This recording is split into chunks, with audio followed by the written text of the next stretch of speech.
Alright, hello and welcome to Reviews from the Crawl Space, episode 5. I'm Douglas. Hi, Vicky. Hi. Hi. Hi, Vicky. Hi, Doug. And come with us as we explore our vinyl collection. Many of these albums we've never listened to before. And we're going to review them and hopefully infotain, we'll call it, infotain you. If you'd like to know the rules or the backstory, check out our channel, our YouTube channel. Everything is explained. Everything is explained there. If you're wondering our review system or the background of how we come about this stuff, check out our page. So anyways, okay, so what do we got today, Vic? All right, today we've got Joan Armatrading, Walk Under Ladders. The second one is Waylon Jennings, Dealin the Best. And the third one is Monty Python live at the Theatre Royal in Drury Lane. So, a real spectrum. All right, first album up today is Joan Armatrading, Walk Under Ladders. Are you gonna fill us in here and give us a little background? So Joan Armatrading was born in St. Kitts and grew up in Birmingham, England. She began writing songs at the age of 14. Her music is considered to be pop, rock, folk, jazz, blues, soul, and reggae. Yeah, pop, rock, reggae for sure is. Yeah. This album was released in 1981.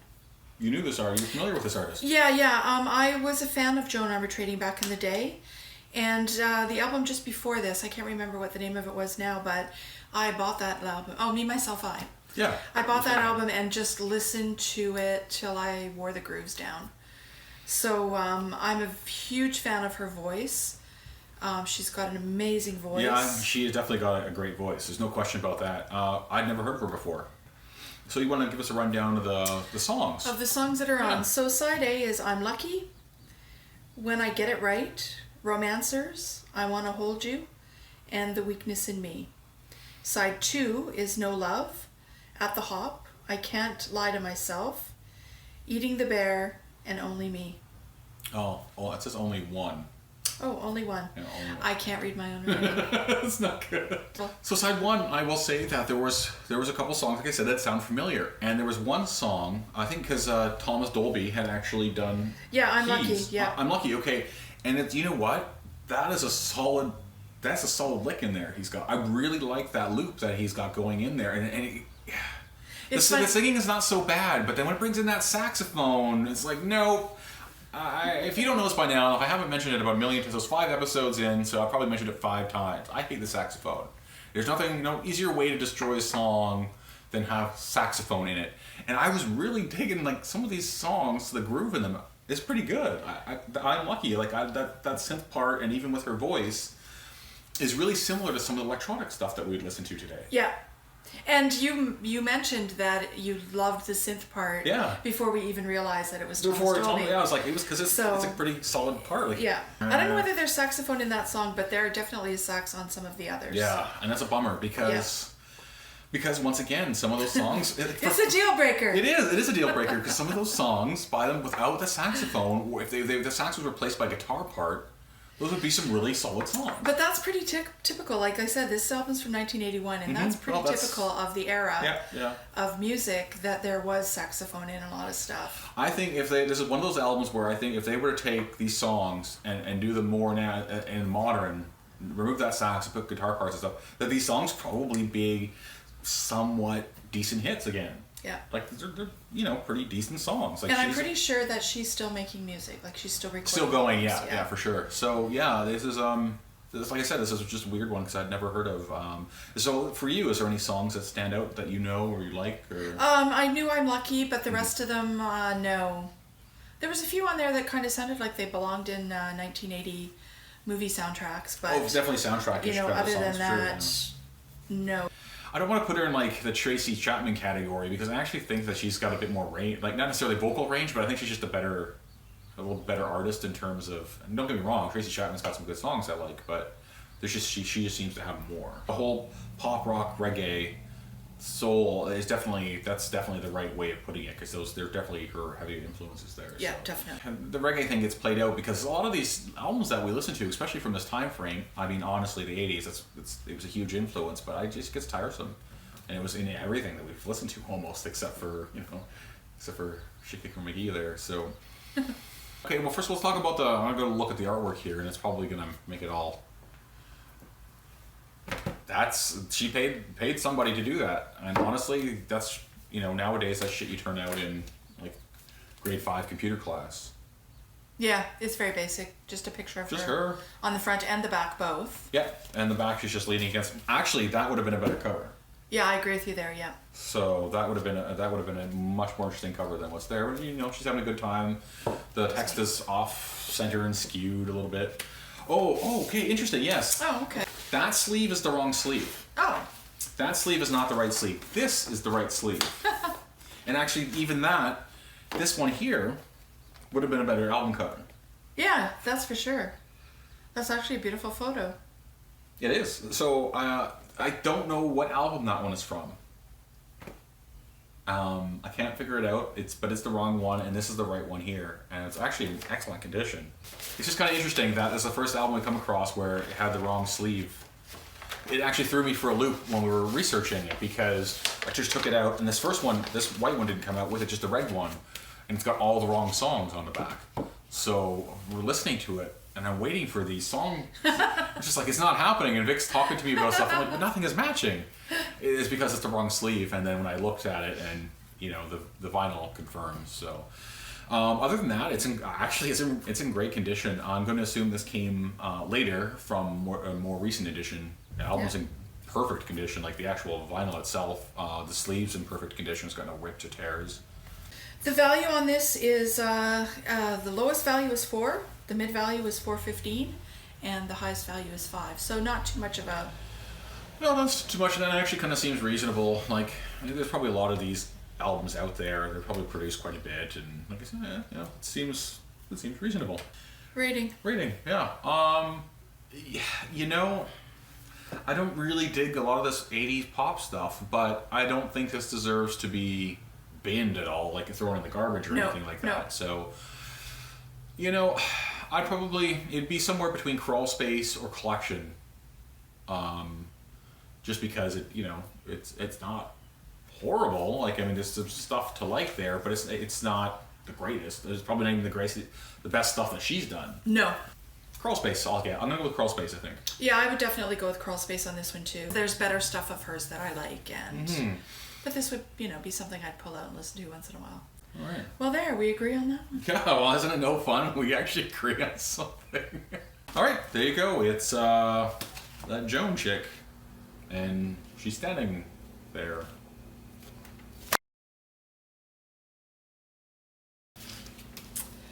All right. Next up, Shit Kicker McGee.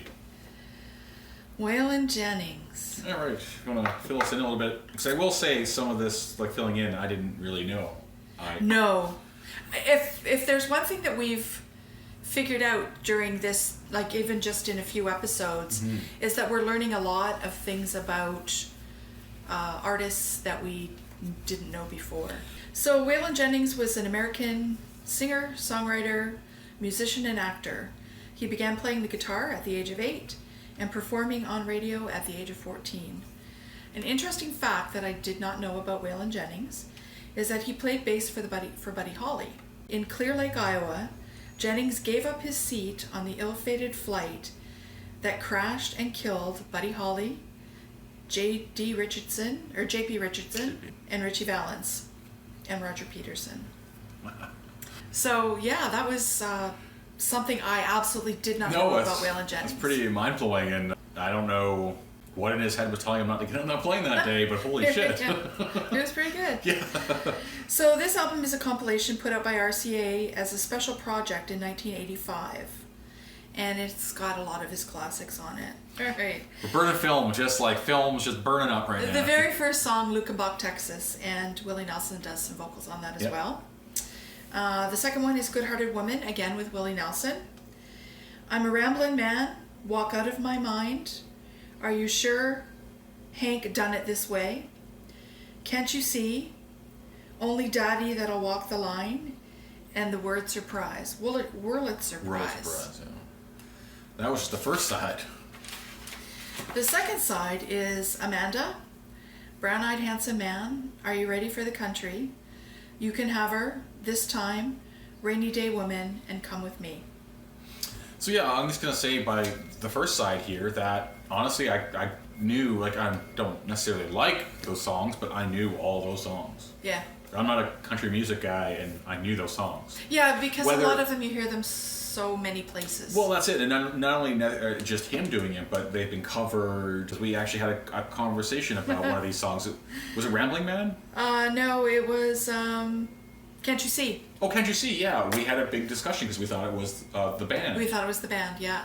Yeah, that first side for sure. That second side, I know nothing. And as it turns out, Can't You See was actually written by the Marshall Tucker Band. Marshall Tucker, that's right. That's what we decided Yeah. on. Okay, thank you for bringing that up. Yeah. And like a second side, I shouldn't say none of them, but just. Are You Ready for the Country? I can remember that being some.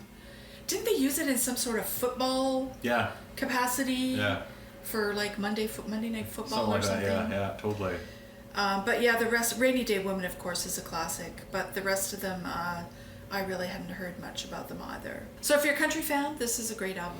Yeah, if you're into this type of music, it's a good cross-section, good collection of tunes that you definitely know. Well, it's a compilation, so in terms of artwork, we're not talking about, Dealin with Best. It's got the poker, I mean, it's on the nose, there's nothing... Yeah, it's very simple, and It's like simple, yeah, because it's a compilation. Yeah, I don't. The album itself, the vinyl included in that, in great condition. Things aren't banged up or torn.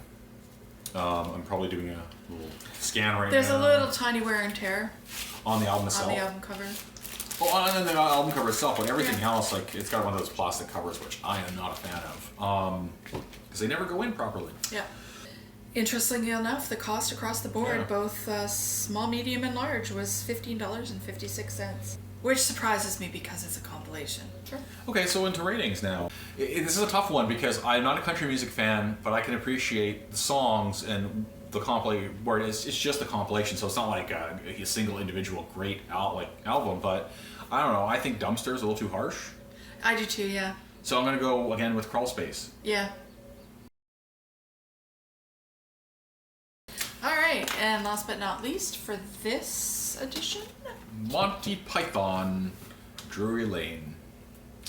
Live at Drury Lane. So yeah, if you want to give it a rundown, come on. I mean, regardless if you're a music fan, if you've been alive on this planet the last 50 years, you have to know Monty Python. If you like to laugh at all, even by accident, how can you not know Monty Python?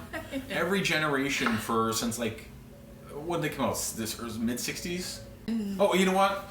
Big talk. I'll give you the... Give us the goods. Give you the goods. Give me the goods, baby. So Monty Python, I loved how the Wikipedia says Monty Python were a British surreal comedy group who created a sketch comedy show which aired on BBC in 1969. So Live at Drury was their fifth album. Wow. Recorded in 1974. And the majority of the sketches are from Flying Circus. Yeah, that's where most of the stuff is from. Now, for those of you who've been living under a rock and do not know who... Or an alien or something. Monty Python is, it's Graham Chapman, John Cleese, Terry Gilliam, Terry Jones, and Michael Palin. Yeah, and I can understand why they say, like you said, used to be. Yeah, they were. Were. Well, it makes sense because they haven't been together as Monty Python for a long time. They even now, when Cleese and Eric Idle tour, is still not as Monty Python. True. So Monty Python is, actually. Oh yeah, that's not who's on here. Eric Idle's not on here. Shit, yeah, he's in. Eric Idle is definitely in here. Okay. They did name him in the Wikipedia. Eric Idle's like that the he guy was who involved writes with stuff. this one. Wow, okay. I'm serious. Okay. I wrote down all the names. Okay, well, write down Eric Idle on there, please. He deserves Eric Idle. Okay, and deserves. Eric Idle. Man, wow. Okay, so the songs on this Despite what Vic says, Eric Idle is part of Monty Python. Side one. Give us the tracks. There's an intro, and then Llamas, Gumby, flower arranging, Secret Service, Wrestling, Communist Quiz, Idiot Song, Albatross, Colonel, Nudge Nudge, Cocktail Bar, and Travel Agent. Side Is your wife a real goer? Would she like to go? The second side is Spot the Brain Cell, Bruce's, Argument, I've Got Two Legs, Four Yorkshire Men, Election Special, Lumberjack Song, and Parrot Sketch. Yeah, it's this is my album growing up. I listened to this a lot, and it's funny. Like the Weird Al, I haven't listened to it for a very long time. And the issue with live shows being done on album is context. Yeah. I honestly, if you don't know the sketches and you don't know what's going on, like Nudge Nudge and Parrot. Yeah, because there's a lot of visuals that you. There is a lot of this shit doesn't actually make any sense. Yeah. There's just some dudes yelling on stage, and it's clearly visual comedy that they're doing. And because if you don't familiar with those sketches, you don't know what's going on. And honestly, the first side, for that reason, objectively, isn't that funny. Yeah. Because you don't know what the fuck's going on. For me, like, I'm familiar with Nudge Nudge. Oh, for sure. So for me, I kind of understood that one, but the rest of them, it was really hard to listen to this album because of especially the first side. What you just brought up. Yeah, the first side was it was a little hard to listen to for sure. I don't remember having this problem with Cheech and Chong. No. In fact, we talked about that. For me, one of the albums that my friends and I listened to a lot when we were kids was the first album that Cheech and Chong put out with Sister Mary Elephant on it, and Basketball Jones, Basketball Jones. That kind of stuff. And like, we listened it to death. Yeah, and you knew what was going on because it wasn't just relying. They take the time to explain. Where this is like somebody took a recorder into a live show and recorded it. Yeah, and this is a lot more visual than the Cheech and Chong stuff was. Yeah, totally. Yeah. So Monty Python is still one of my favorite. I love it. I honestly would never. But in terms of if you're not super familiar with these sketches and you just listen to it, you won't get anything out of it. You're better off just going and buying or downloading The Flying Circus. The artwork. Yeah, artwork. Okay, so I'm just going to grab this again. It's Monty Python. I love it. It's perfect. That's awesome. That's Monty Python in a nutshell. Who does the art for Gilliam? Gilliam, okay. Yeah. So that's typical Terry Gilliam stuff. That's just perfect stuff. I love it. I actually like the back too. They actually, on the back, which actually kind of makes more sense, is TVs with scenes from the thing that they're, which would have actually been more useful. And we had to have the song list with us when we were listening to it, so we knew where we were. Yeah, because the album, like, it kind of just fades from one to the other. It does. So you don't know when they've started a new skit. Yeah, I'm sorry. I just want to go back to the artwork. This would be that'd be a good T-shirt. It would be. So yeah, the artwork, I really like this one. It perfectly summarizes Monty Python. If you saw that without any Monty Python text on it or anything, you'd be like, you would be able to recognize it as Monty Python. Yeah, for sure. Identifiable. Because their logo, their brand. Yeah, that's for sure. The cover is actually surprisingly in really good condition, considering its age and the fact that it was mine. Like that's. You take care of your stuff. Yeah, apparently, yeah. From '74. I mean, I didn't have it in 1974 because I wasn't alive, but the cover's in great condition. But the problem is the album is pretty trashed. There are a few times where you had to get up and move the needle forward. There was what I like to call fatal skips, where if you don't get up and do something, you will listen to that same 5-second clip for eternity. And I think it had it on both sides. Yeah. Yeah. So it is banged up. The album itself is not in great condition. It is old. It has been well used and enjoyed.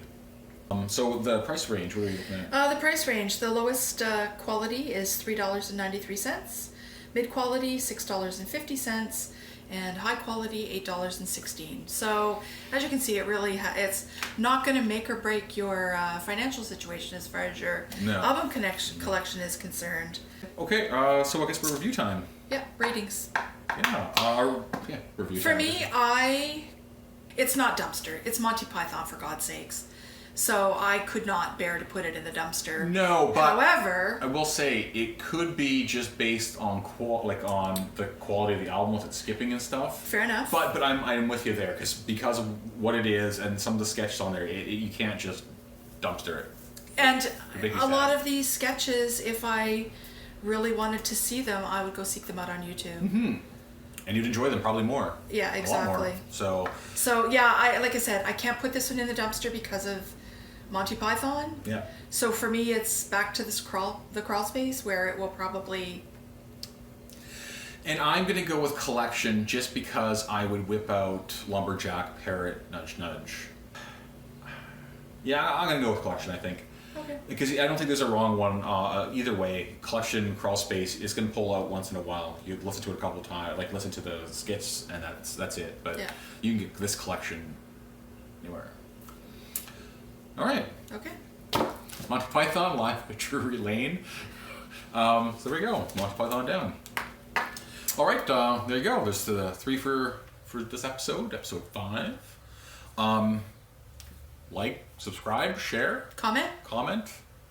Tell us what to do. Tell us what not to do. Your input and your takes, your hot takes. Yeah, tell us whether you agree with it. If you think we're wrong or off base, or you have some insight, we'd like to hear from you.